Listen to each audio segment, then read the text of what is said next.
৯ তারিখ দুপুরে কার্যত রণক্ষেত্রের চেহারা নিয়েছিল কাঠমান্ডুর ডাউনটাউন থামেল। জ্বালিয়ে দেওয়া হয়েছিল থানা, একের পর এক গাড়ি পুড়িয়ে দেওয়া হয়েছিল, এখনও রাস্তার ধারে যা পড়ে আছে। বহু পর্যটক ভয়ে হোটেল ছেড়ে পালিয়েছিলেন বিমানবন্দরের দিকে।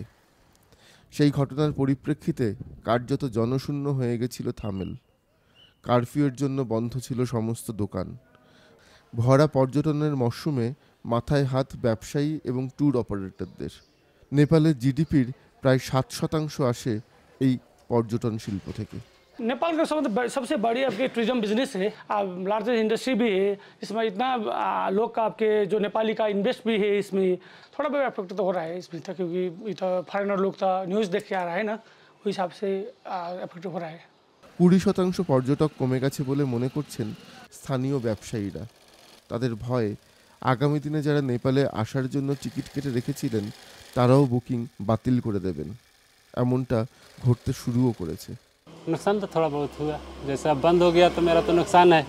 लगभग आप समझिए कि 20% जितना घटा हुआ है। मतलब आदमी डर गया, अचानक जो हुआ ना, ये इसीलिए आदमी डर चुका है। डरने के बाद तो थोड़ा घटेगा। তবে আশার কথা, গত কয়েকদিন নতুন করে সহিংসতার ঘটনা না ঘটায় ধীরে ধীরে খুলছে দোকান। পর্যটকের সংখ্যাও আগের চেয়ে বাড়ছে। তবে সম্পূর্ণ স্বাভাবিক অবস্থায় ফিরতে এখনও বেশ কয়েকদিন সময় লাগবে বলেই মনে করছেন ব্যবসায়ীরা। কিন্তু এর ফলে অর্থনীতি ব্যাপকভাবে ক্ষতিগ্রস্ত হবে বলে মনে করছেন তারা।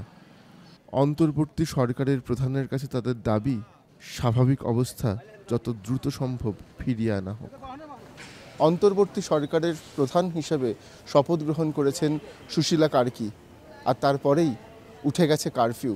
ক্রমশ স্বাভাবিক হচ্ছে কাঠমান্ডুর এই ডাউনটাউন থামেল। তবে যত পর্যটক আসার কথা ছিল তত পর্যটক এখনও এসে পৌঁছননি।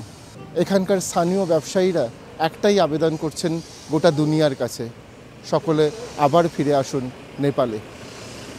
ক্যামেরায় রউফের সঙ্গে আমি সমন্তক, DW, নেপাল।